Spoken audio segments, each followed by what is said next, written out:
ketika kita mendapat musibah itu, benar ya, kita dihibur oleh orang-orang, saudara-saudara kita yang kita kenal maupun yang tidak kita kenal. Tiba-tiba ada orang datang ngasih UP, benar ya, ngasih uang pertanggungan kepada kita, sehingga kita merasa beban musibah yang kita terima itu menjadi jauh lebih ringan. Inilah yang di dalam ilmu fikihnya kita sebut sebagai tabarru, bagaimana kita saling tolong-menolong satu sama lain. Ini poin pertama, kenapa kita ikut asuransi syariah itu situ. Bukan soal kalau supaya kita bayar premi, ntar kalau kita dapat musibah, kita dapat duit. Bukan, men. Lurusin niatnya, bener ya? Tapi ini kita saling tolong-menolong, bener gak? Kita kumpulin uang, wa ta'awanu 'alal birri wa taqwa. Itu tadi bener gak? Kita saling tolong-menolong, supaya ketika ada yang dapat musibah, kita bisa melakukan. Yang pertama, tadi udah tolong-menolong, menjalankan firman Allah, bener gak? Yang kedua, hadisnya Rasul, bener gak? Memberikan kemudahan, melepaskan kesulitan bagi orang lain, bener gak? Tapi ada hal yang kedua dalam asuransi syariah. Di dalam asuransi syariah, kita ini silaturahim. Bener ya, bener gak? Nih kayak sore ini. Tadi ada 1.000 katanya udah. Kan ini silaturahim, bener gak? Asuransi syariah itu intinya yang pertama adalah kita tolong menolong, yang kedua kita silaturahim, men. Bener gak? Kita menjalin keakraban.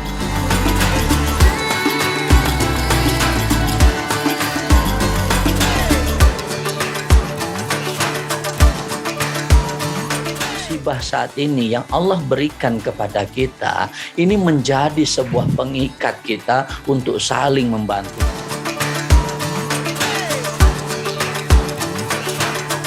Makanya kelebihannya di dalam konsep asuransi syariah yang tadi, di antara peserta mereka menghibahkan sebagian dari premi yang dia bayarkannya untuk berbagi di antara sesama.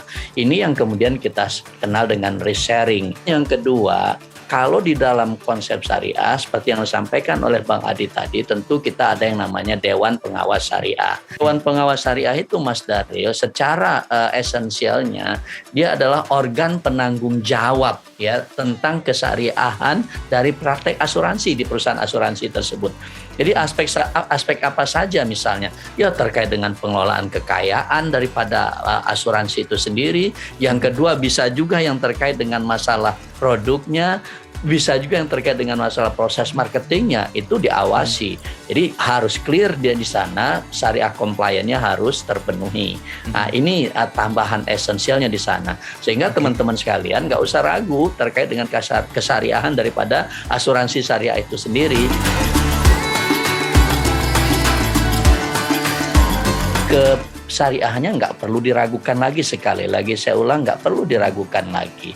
Fatwa Dewan Syariah Nasionalnya ya itu sudah ada nomor 21 tahun 2001. Kemudian akad-akadnya juga tentu kita sangat paham yang tadi saya katakan. Akad tabarunya kah atau akad tijarinya kah, tentu ini juga ada fatwanya. Jadi nggak perlu lagi kita ragukan dan nggak perlu lagi kita membandingkan syariah dengan konvensional. Ya ayyuhallazina amanu taqullaha wal tanzur nafsum ma qaddamat lighads. Ingat, kita nggak akan tahu apa yang akan terjadi esok. Maka nggak ada cara, kita harus persiapkan untuk apa yang akan terjadi esok. Nah, asuransi syariah adalah salah satu alat untuk kita mempersiapkan apa yang akan terjadi esok tersebut.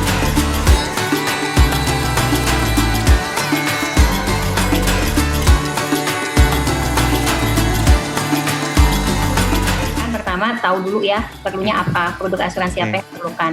Kedua, setelah paham, pilih produk yang sesuai untuk yang dia butuhkan apa. Tapi yang ketiga yang paling penting adalah pahami dulu, diskusi dulu dengan tenaga pemasar yang menjual untuk mendapatkan informasi spesifikasi produknya, dan pastikan perusahaannya memang sudah terdaftar dan diawasi oleh Otoritas Jasa Keuangan ya, oleh OJK. Dalam hal ini Prudential adalah perusahaan yang patuh terhadap peraturan tentunya dan sudah terdaftar di OJK, jadi insya Allah aman dan aman.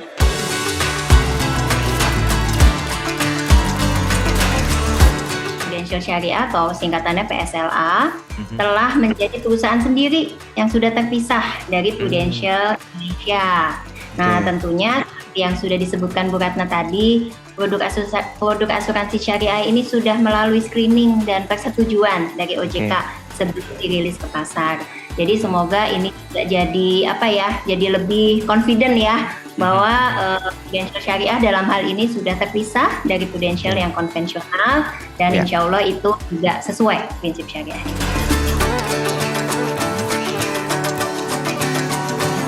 Saling menanggung risiko itu terjadi di antara peserta asuransi syariah.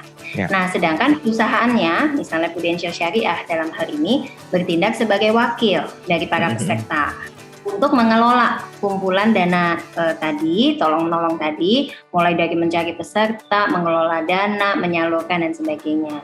Dan atas tanggung jawab tersebut, maka perusahaan mendapatkan imbalan atas usahanya.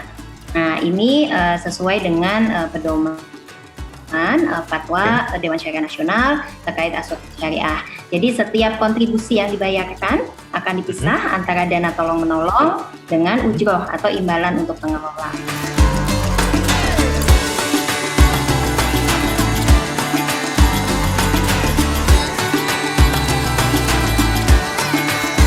Dengan berasuransi syariah merupakan ikhtiar kita untuk mengantisipasi risiko-risiko yang sifatnya mendadak dan tidak terduga, sehingga dengan berasuransi syariah dapat menyiapkan diri kita maupun keluarga dekat kita untuk menghadapi risiko dimaksud.